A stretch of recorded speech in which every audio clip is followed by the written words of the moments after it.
Retirement Tips Radio is brought to you by Business RadioX, the voice of business in your community. Currently serving over 25 markets, the Business RadioX network is growing fast.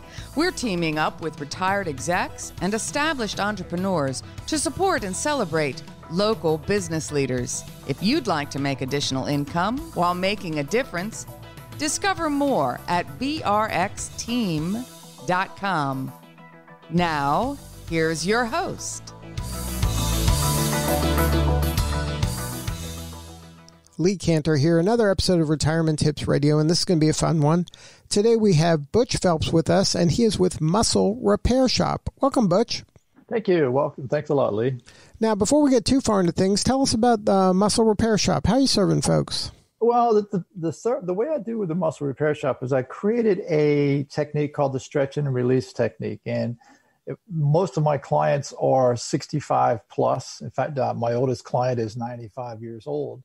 And what I learned through my own pain is how to stop chronic pain. In other words, at 40 years old, I had back pain so bad that if I worked out in my yard, I'd be sore for 2 or 3 days. And it just didn't seem right at that age. Well, at 60 years old, over the years after developing this technique, I don't have to deal with that anymore. And so one of the things that I learned as I started putting this program together was watching people who had even had joint replacements where their pain would stop and they would come back with a smile on their face and they were just like, this is amazing. And so what I do is I teach people in 2 to 3 sessions how to do the stretching, send them home with videos that they can follow, and then they'll come in monthly or every 2 months or whatever just for a little tune up to make sure they're doing it right, and they're on their way. The whole point is to empower them to be able to stop their own pain. So now in the world of a pandemic that we live in now, is it possible to kind of use your service virtually, like through a Zoom call or video call, and then have you talk me through some stretches? That is true. I have actually started doing that because of the pandemic, obviously, and it'll be something that I will keep. But we can go through a Zoom call. One of the first things that I like to do is find out what's happening. What are you feeling? When does it create the most pain? Because that gives me a lot of insight as to what muscles might be causing that pain. And then we can do demonstrations through Zoom and show you over Zoom how to do the stretches. And then again, give you the video stretches. And that is custom for you based on what's going on with you. And that's what I like about it is it's not just like I'm handing you a sheet of paper or something, but what it is I'm giving you custom videos of what specifically you need to solve that problem. So now, are you finding that there's a lot of people who are maybe transitioning from the workforce to now being at home, and they might have done that maybe pre-retirement, now post-retirement, but they're now kind of working at a desk maybe they're not familiar with, or a chair they're not kind of used to using for this length of time, and there's some aches and pains that happen, maybe some chronic pain that can bubble up because they are using kind of some stuff they're not used to using as often as they are? That is very true. You know, even some of the things that they've had on their job has even followed them into retirement. So, you know, in retirement, many like to be on the computer, especially in the morning time. They'll get on the computer and do their emails and so forth. And they'll realize that the low back stiffness will come into play. In some cases, neck and shoulder pain will come into play. And so typically what I find is they'll run out and they'll buy a new chair. This chair is going to be ergonomically set for them, and this is going to make the difference. And then they'll come back and they'll say, the chair didn't do it, you know. Maybe their knees will start hurting, or they'll have carpal tunnel that will react or act up. And they'll try different things to stop it. And what I'm finding is that ergonomically, yes, you don't want to be in terrible positions, but understanding what actually caused that back pain will surprise most people, because most people, when they think my back hurts, I must have a back problem. And in many cases, if you're sitting for long periods of time, especially if you're in front of a computer or some, you know, in the degree that I have in aging sciences, they were saying that people over 60 years old were averaging 6 hours a day in front of the TV. even sitting for that long period of time can tighten the muscles on the front side of their body, which shows up as pain on the back side. And then I would imagine as people are entering retirement now, maybe they're playing golf more than they ever have, or they're playing tennis more than they ever have. And then you can really hurt yourself. Yeah, yes, you can. And in fact, a lot of the golfers who are listening, I'm sure, can relate. You'll at least have one buddy out of three that'll have back pain. And so, they're going to the pro and they're learning how to play golf and they really want to ramp their game up. And so they talk about, the rotation of the hips on the ball so that they can hit the ball further down the fairway. But they'll wind up with low back stiffness. And one of the things that I found over the years was that low back stiffness is not coming from the back again. It's coming from the ankles and the feet, because that rotation starts in the ankles. And where most people make a mistake is they're trying to start it in the hips and go down. It should go from the ankles and come up.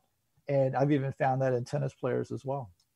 So now, say somebody did hurt themselves. A lot of people, they've heard of, let's put ice on it. Yes. Or let me take a lot of Tylenol or Naproxen or some Advil, one of those kind of over-the-counter things. Is there anything else they should be doing, or should they not be doing those kind of things? Like, what should you do if you have some pain?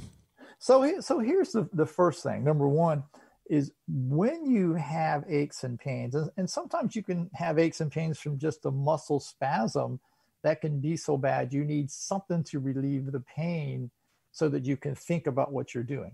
And pain relievers and even ice, if it's inflamed, is fine because it starts to numb the pain and dull the pain. But realize that what you're doing with that is you're treating the symptom. And for most of our training in healthcare, it's about treating symptoms. So if my finger hurts or my elbow hurts or my shoulder hurts, I'm going to go to that point and that's where I want to work. The reality is when you're dealing with muscles, that wherever the pain is, the cause is typically the opposite side or the opposite end if it's an arm or a leg. So when you're taking that pain reliever, even if the pain stops, please be aware that you didn't fix anything, you just numbed it. So think about going to the dentist with a toothache and he gives you a shot to numb your gums. The toothache stops. But if the dentist just said, all right, good to see you, Lee, see you next time, and sends you on your way, you'd be, wait, you didn't fix anything there. And so that's really the same thing that is happening with injections and pain relievers, is that they're really trying to quiet the pain, but they haven't really solved anything. Now, is there anything a person could be doing on their own to kind of prevent some of these injuries? Is there, like I've heard about those Swiss balls or those foam rollers or those massage guns, like are there things that you can do on your own to kind of alleviate some of this? There actually is, and it's much easier than all of that. What I use a lot with people is I have them to take a tennis ball and place it in a sock. Now, sometimes you'll see some therapists when they're teaching someone to use a tennis ball, they'll have them to get on the floor. The problem with that, compared to having it against the wall, is you can't adjust the pressure. So as you are using your muscles and they're contracting as you're walking, maybe you go into the refrigerator, go into your car, whatever, as you're using your muscles and they're contracting, releasing, that contracting and releasing causes the muscles to get a little harder. And at some point we could go into more detail about that, but we won't do it at the moment. But it can get a little harder, but also make the muscles feel tender. So if you use that tennis ball on the floor where it's an all or nothing pressure from your total body weight and the muscles are tender, it would be way too painful. So I have people to do it against the wall, and it can allow the muscles to soften. Now, when I say soften, what I'm talking about is not putting a ton of pressure on it where you put a hole in the wall. That's a huge mistake that people make with muscles and trying to force them. But as you're using that tennis ball, use it to find, as you move across your body slowly, find spots that are sore. And when you find a sore spot, stay there, maintain that pressure, breathe out, and allow the muscle to relax and let go. The muscles are more emotional than they are physical. And that's something that when I talk to different healthcare practitioners, and even going back to school in my 50s, that the thing I saw was that no one talks about that. But it's like when you're anticipating something hurting and you start to move, your brain will cause the muscles around that area to tighten for fear it's going to hurt. Same thing happens when you start putting pressure, like from the tennis ball or rollers or whatever, on the muscles. When you're trying to push that through, you're actually fighting with your brain in the fight or flight syndrome, and that's causing those muscles to tighten even more. So the simple thing is to take that tennis ball, put it in a sock, and if you drop it, it won't roll anywhere because the sock will keep it from doing it, so you don't have to chase it. But put it in that sock, use it on your hips, use it on your upper back against the wall. You can do it anywhere, anytime. Take your time. You're not going to force that pressure out, but what you're going to do is breathe and allow that muscle to relax underneath the ball. Now, what about the people who now they've got some time, so they say, you know what, I'm going to exercise. I'm going to the weight room. I used to work out when I was in high school. I'll just continue what I was doing then. And then they just start, throwing up some big numbers because they thought that's what, especially guys do. Yep. Is there a benefit of using weight training, or should they just stay on the treadmill, or should it be a combination of weight training and cardio? It's a huge benefit. And I would do the combination of weight training and cardio. Think of yourself as a car. When you buy a car and it's brand new, you can drive it as hard as you want and the car runs great. But once the car gets about 10 years, 15 years on it, you've got little things you have to tinker with. As we age as a human being, we lose muscle mass, number one. So the strength training causes us to keep our muscle mass where it needs to be. It causes the density of the bones to be stronger so that our bones are good. And then the cardiovascular part of it keeps our heart strong. And also don't forget to add in diet to that, because the foods that you eat can just tear all of that apart. Having said all that, the weight training itself and the strength training itself, think about and ask yourself, what are you training for? Because I get people all the time, they're going to Pilates, and then they go to Zumba, and then they go to work out with their weights, and then they're running 10 miles, and they're biking 22 miles all in the same day, and they're 68 years old, and they can't understand why their body hurts. Well, part of that reason is some of it is from the stress of getting from place to place to place, and that causes the muscles to tighten. Some of it is the actual exercise itself will cause the muscles to tighten. While it is good for you, that's a side effect.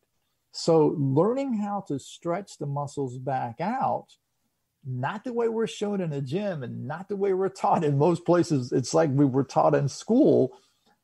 Too much pressure, holding for too long, actually has the same effect as the strength training itself.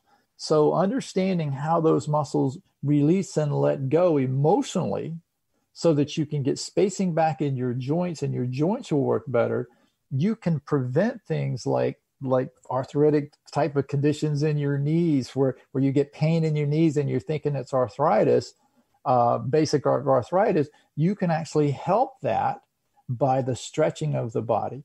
You can have your posture to be like it was when you were 20, 30 years old, where you're standing up straighter. You don't have to be bent over because you're 65, 75, 85 years old. You can walk like you did when you were 30 years old once you understand how to stretch those muscles. Now, what about the people who start a workout regimen and they maybe have unrealistic expectations? Is it realistic to be, get the 6-pack abs and, trim down dramatically? Like, are those things... Is your body going to kind of allow yourself to do that? In your mind, you might see yourself a certain way, but the reality of just being of a certain age, there must be some limitations on what's possible. Well, I mean, there are certain limitations, but they're very few. I've got a gentleman who at 87, he had back pain till he was 84, and we got it to stop. And at 87 years old, he built a 5-acre cattle ranch. And at 90 years old, he's built this amazing hydroponic farm. And he stays in shape. He plays tennis 3 times a week with guys in their 70s. And if you look at this guy, you would think he was 20 years younger than he is.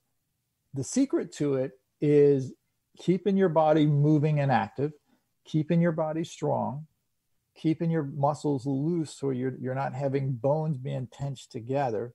And then the last thing is the diet. And if you can keep your body fat down and work out with your muscles, even when you're in your 60s, 70s, and 80s, you can still build muscle and you can still look great at your age, and you'll look much younger than what you've been. But more importantly, you're able to do the things that you've always done and want to keep doing.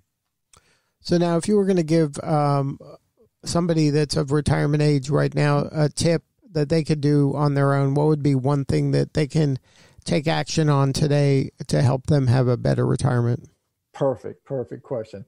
There's two little things. Number one, the tennis ball idea I talked about earlier, using that tennis ball against the wall to keep your muscles in your hips soft so that you've got good rotation in your body, and your upper back soft so that your body can stand up a little better. The best stretch that I have found, and I found no one around that I've seen on the internet or anywhere else who's done it, is understanding the calf stretch and doing the calf stretch. You can sit on the floor with your back against the wall, or if you can't get on the floor at this point, you can sit in a hard back chair and put your one foot up on an ottoman. Use something like a yoga strap or a rope, something that's not stretchy. Never stretch with a stretchy band. But take that one leg out in front of you where your torso is 90 degrees to your leg. Place that yoga strap around the ball of your foot and gently pull the toes back towards you. And what you'll feel is you'll feel the stretch up behind the knee. Don't expect to feel the stretch behind the ankle. It's going to be up behind the knee because those muscles go that far up your leg. When you do that, hold that for about 5 seconds, breathe out and allow the muscle to relax and let go. And then repeat that 10 times. When you're done, rotate the foot to the inside. Do the same thing on the inside because we want to stretch those outside muscles, and then rotate the foot to the outside. See, to do the inside muscles. So you have 4 muscles in that calf. And when you can free those muscles up, the one thing I've seen with people in 70 plus years old, once we can free those calves up, once we do that, then the body can rotate properly. And a lot of the other aches and pains in your body will go away. Good stuff. Well, Butch, if somebody wants to check out the Muscle Repair Shop, and maybe if they're not around you, get one of those virtual online memberships and get some of your expertise, what's the website? Website is musclerepairshop.com. You can go straight to my website. You can connect with me on social media, Facebook and LinkedIn. Contact me. I can get you into the right places so that we can have a conversation to see what's going on and get you back on the road to recovery. But the best part is that you will understand and you will know what to do. And at the end of the day, you can keep this away for the rest of your life. Good stuff. Well, Butch, thank you so much for sharing your story today. Thank you. All right. This is Lee Cantor. We will see you all next time on Retirement Tips Radio.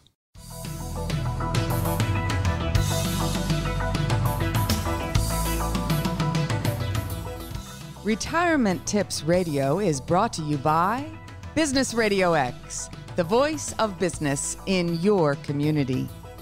Currently serving over 25 markets, the Business RadioX network is growing fast.